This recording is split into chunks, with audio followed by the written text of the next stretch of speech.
Welcome to the Lucidez podcast, where I explore everything, because I believe in the infinite, unbounded potential within each of us.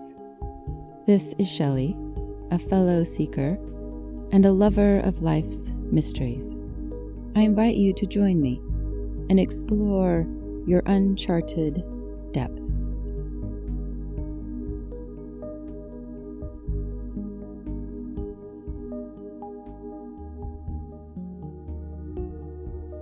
I find it odd to explain who I am because I'm not certain I know. I mean, which part of me defines who I am? Am I my experiences, the things which happen in my life? Am I my personality, the ways I react and respond to life? Am I my gender? Being a woman has certainly affected my life. Am I my age? If so, then I'm 50, but my fingernails are only 6 months old, and my hair about the same. My skin and bones are layered, so it's hard to say their age. I know my DNA is very old, and my consciousness even older. So perhaps I'm my genetics. Genes are a solid bet. Yet even here, in an arena we've long believed was set in stone, we're finding that our genes are not stone. Epigenetics shows us that we can alter the expression of genes. I can alter the expression of my genes simply by changing my environment. So while genetics determines much about what I am, it isn't the final word on who I am. So maybe I'm something ethereal and mysterious, infinite yet singular, complex yet simple. If this is true, how could I ever tell you? And I do wish to tell you who I am. I just don't know. And to further complicate this, what little I do know about me can't be conveyed directly. Anything I say is filtered through you, your experiences, your personality, gender, age, genetics. Perhaps now you see my conundrum. It reminds me of a quote by Robyn Davidson. When she was a young woman, she trekked 2,700 kilometers across the western deserts of Australia. Afterwards, she said, "Real travel would be to see the world for even an instant with another's eyes." I'd love for you to see the world with my eyes, and I'd love to see the world with yours. This is the level of connection I seek in my life, but it isn't easy, at least for me, because I must open myself, open to you, open to seeing with your eyes. And that's precisely what I ask of you today, to open yourself to me, to connect with me, to see the world for just an instant with my eyes. What I'm about to share here isn't fact, but neither is it fiction. It's a suspension of those. What I speak here is only personal truth. So please hold me gently, very gently. Because that's one of the things I am. I'm gentle.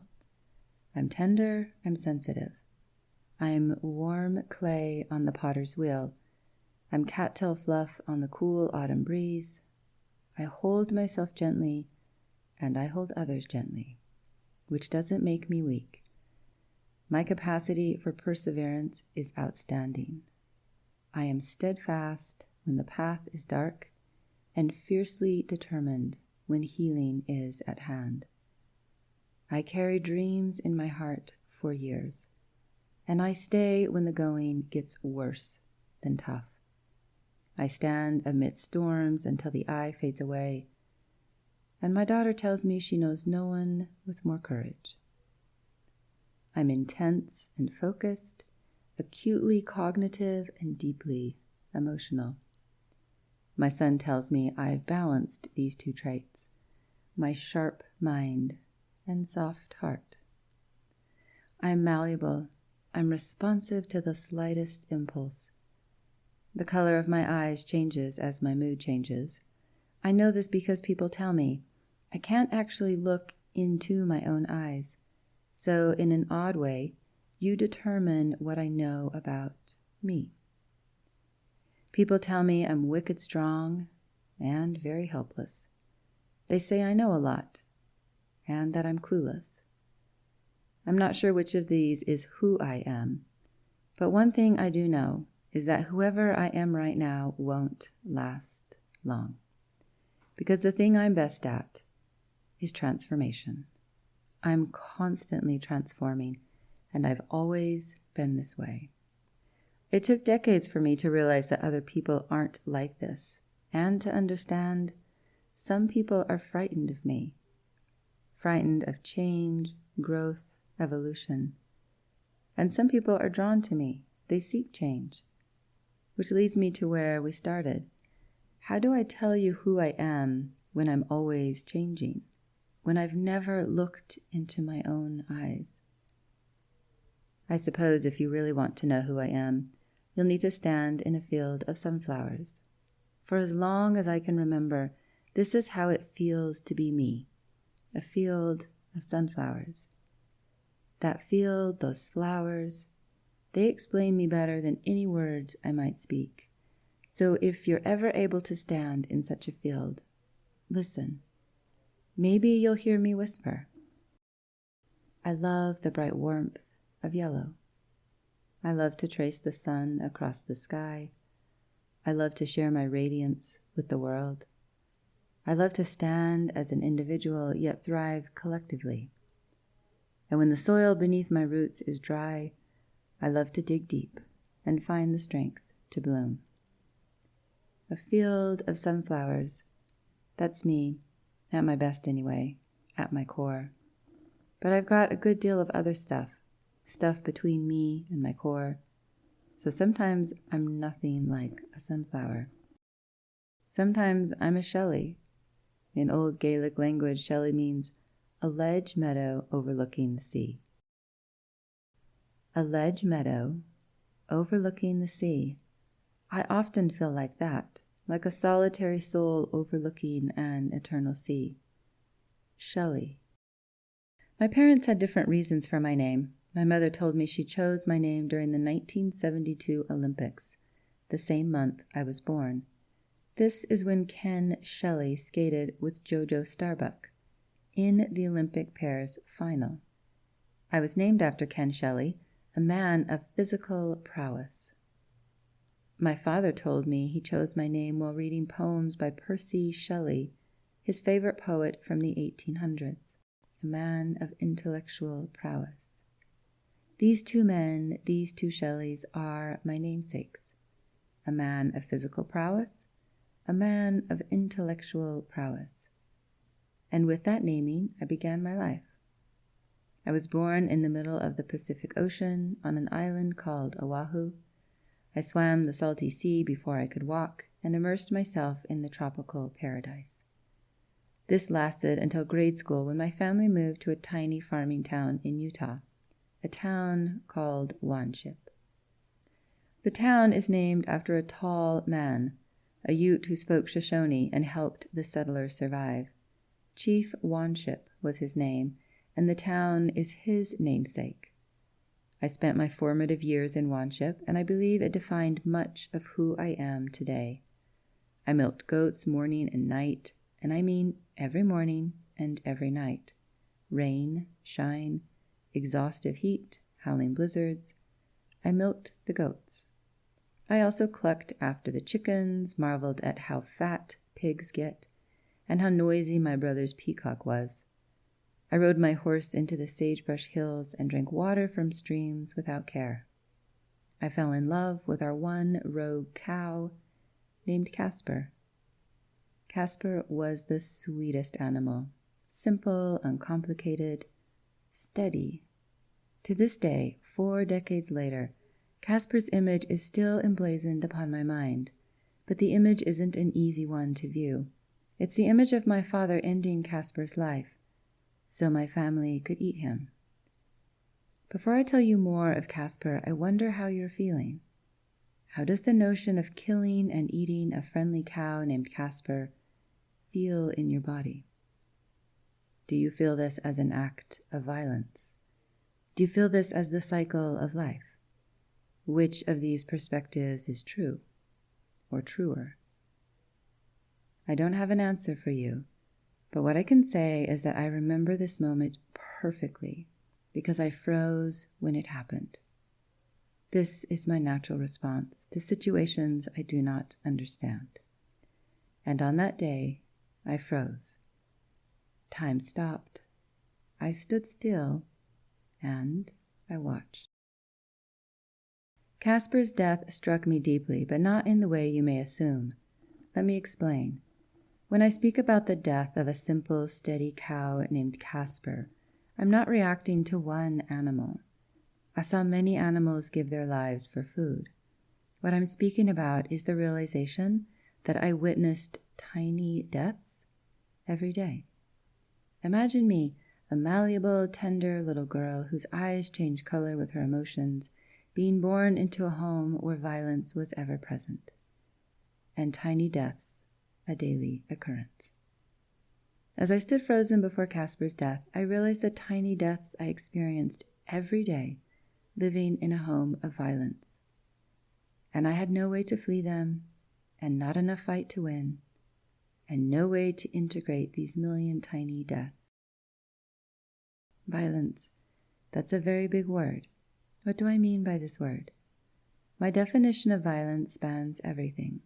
Violence for me includes thought, intention, speech, and action. A thought can be a form of violence. An intention, a single word, an action can be a form of violence. Before I continue, please hold this gently. See with my eyes. In order for me to be violent in any of the ways I just mentioned, I must disconnect from myself, from my core, from my field of sunflowers. And then I must disconnect from you so that you no longer matter. Disconnection, that's a trademark of violence, and it was a trademark of my childhood. In the case of Casper's death, I didn't disconnect, I stayed present.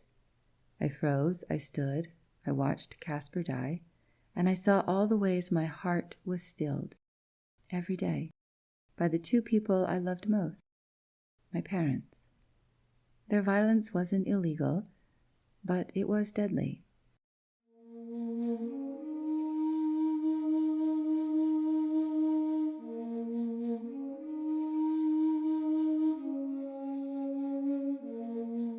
And so now I ask you, what does this experience tell you about who I am? I don't believe this experience made me who I am. I believe it showed me who I already was, a young girl acutely aware of her need for safety. Which doesn't mean nothing ever dies. The farm taught me the cycle of life. Everything living, everything dying. Safety meant that death served life.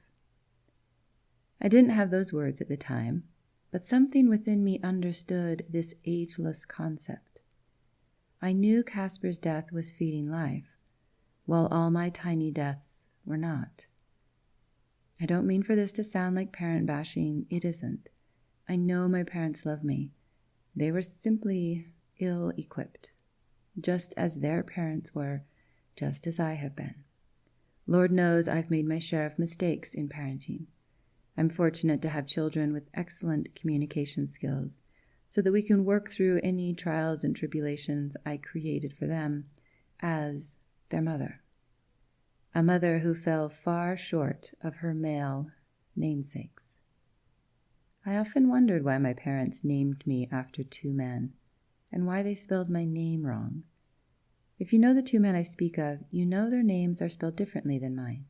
Those Shelleys have an extra E at the end. Shelley. My name doesn't have that second E. I never asked my parents why my name is spelled differently, but I think I found the answer on my own. It happened when I opened a large red book, a book which contained my father's PhD dissertation. He wrote this book in 1972, the year I was born, and in that book, that large red book, my name is found. My name spelled with just one E, Shelly. Now, fast forward 44 years since the book has been written and I have been born. My father is dying of Alzheimer's, and I help care for him. On some days he likes me to read his dissertation to him because it soothes his lost mind. So I read the large red book, the one containing my father's PhD dissertation, the one written while I was in my mother's belly, the one bearing my name, Shelly, with one E. As I read the book, I learned that it was a collaborative effort. My father wrote the words for this book, while my mother typed his written words. Together, my parents created the book I now read to my dying father. It's weird to think about, me and this book, incubating alongside each other with the care of both of our parents, sharing the same name, Shelly with one E. To this day, I find it odd that my parents honored me with a name they held in high regard, a name they told me was for men of great renown. Yet they spelled my name like a female character from a book. I'd like to repeat that because it leads to an interesting question. My parents named me after men of great renown, yet spelled my name like a female character from a book. Why? Why not spell my name like my namesake's? I'll never know that answer because my father passed from Alzheimer's and my mother is currently passing from the same illness. So it's too late to know their stories, but I will share with you mine. My father wrote my name over and over while I was in my mother's belly. My mother typed my name over and over while I was in her belly. The two of them created a large red book which contains a female character named Shelly. The character is from a book titled Angle of Repose. Angle of repose is an engineering term which defines the angle at which objects no longer fall down a slope. They find their repose. Here's an example. You have a wheelbarrow of sand and you pour it out. The sand falls naturally into a pile with slopes of a certain angle, such that the sand no longer falls. This is the sand's angle of repose, its natural resting state. Angle of Repose is the title of the Pulitzer Prize-winning novel by Wallace Stegner, and in that novel is a character named Shelly, spelled with one E. The Shelly in the novel is nothing like my other two namesakes.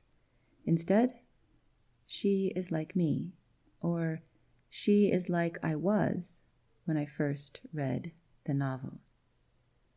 So, who is this Shelly? This Shelly is in your face. She's confrontive about hidden issues.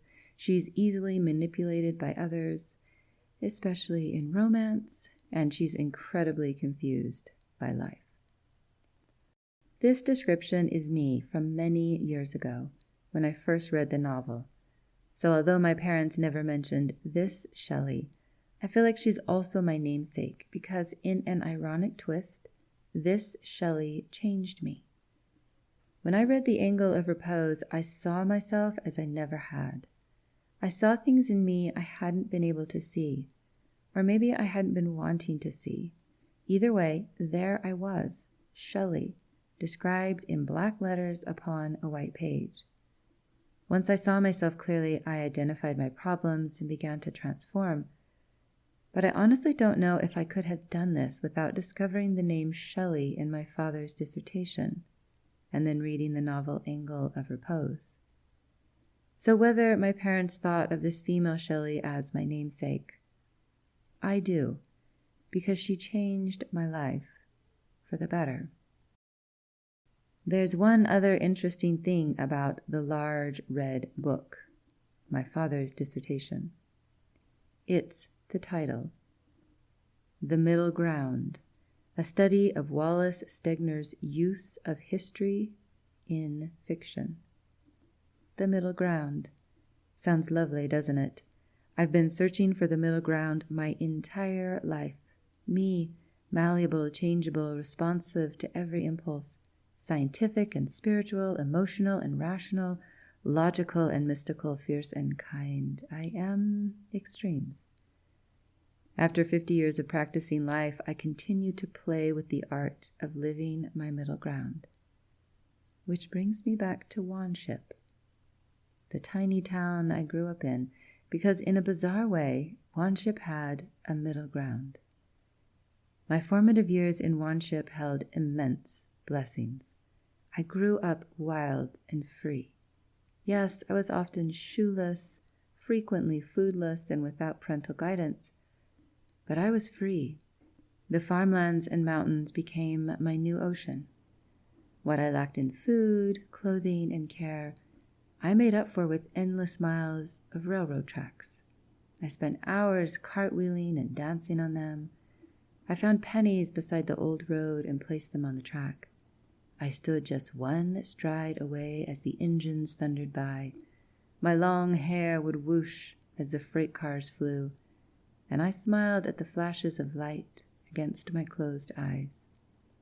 2 still tracks of freedom and adventure, and when those got boring, I crawled beneath the railroad bridges with my sisters. We played in the idyllic streams and got goosebumps when the trains roared just a few feet over our little heads, the ground shaking beneath us. After that, I explored the sagebrush hills filled with arrowheads. I rode my horse for hours, going nowhere, yet coming back changed. I weeded our huge garden and learned to irrigate the old-fashioned way, with a hoe, water from a ditch, and lots of patience. I watered row by row, carrots, potatoes, raspberries, beans, peas. I gazed upon the plants which were soon to be eaten by me. Everything living, everything dying. I studied the deer carcasses, stripped clean in freezing winter, and watched the magical birth of goats and horses in springtime. Everything living, everything dying. I lost myself in time, with nothing but time. Freedom is too small a word to explain my childhood in Wanship, the place I discovered the truth. Everything living, everything dying.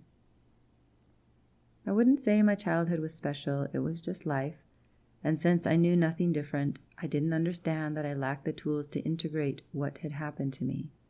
So I left. I left my childhood and roared into adulthood, just like the Shelly from the novel with 1 E. And just like her, I became whoever I thought would be loved, which didn't go so well, as you might imagine. It's no surprise that I hauled my childhood into adulthood, and it's no surprise that my childhood still affects my life. The difference between then and now is that I see it. I see my wounds, and I care for them. I navigate my trauma and negotiate my emotions, but most importantly, I understand that I too am living toward my own death. That's another trademark of mine, a keen sense of mortality. I know that every breath is precious, and this has led me on an intense healing journey, because I want to make the most of whatever time I've got. I've healed trauma far older than my 50 years.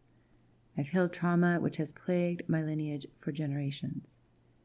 This doesn't mean I'm perfect, it means I've done a ton of work, one of which is allowing myself to be imperfect, to remove my facades, to be seen, and to share my messy and priceless journey.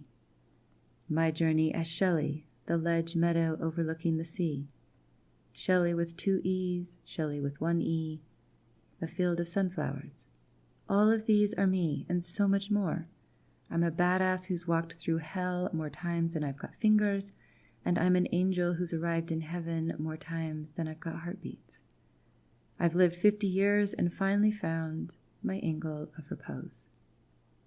I am my very own BFF, best friend forever. I'm kind and thoughtful with myself. I pay attention and listen to myself. And I know I'm worth every one of my dreams, one of which happens to be sharing my journey. I believe it is healing to share our journeys, to see with another's eyes. And that's what I try to do every day, because when I do, there's not so much isolation and not so much shame about our challenges. Each of us needs the freedom to try new things. Some of our attempts will fail, others succeed, which is fine. There are no guarantees in life, no guarantee that success won't lose and failure can't win. This is the middle ground, the sweet space where I greet life. And I guess this is who I am. I am a powerful force to reckon with, and I'm a messy puddle on the floor. I'm also very aware of who I am by understanding that everything is living, everything is dying, and I am simply one of those everything, one living toward her death. And so, with sunflowers, with ledge meadows overlooking the sea, and with eyes as deep as any ocean, I bid you farewell.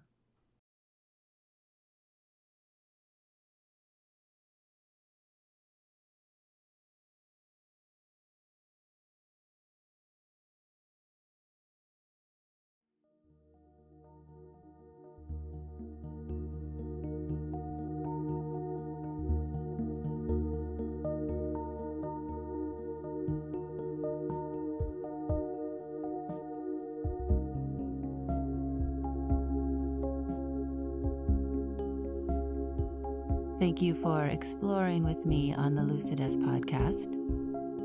It is my hope that you discovered new wisdom within yourself and are inspired to live your unique strokes of genius.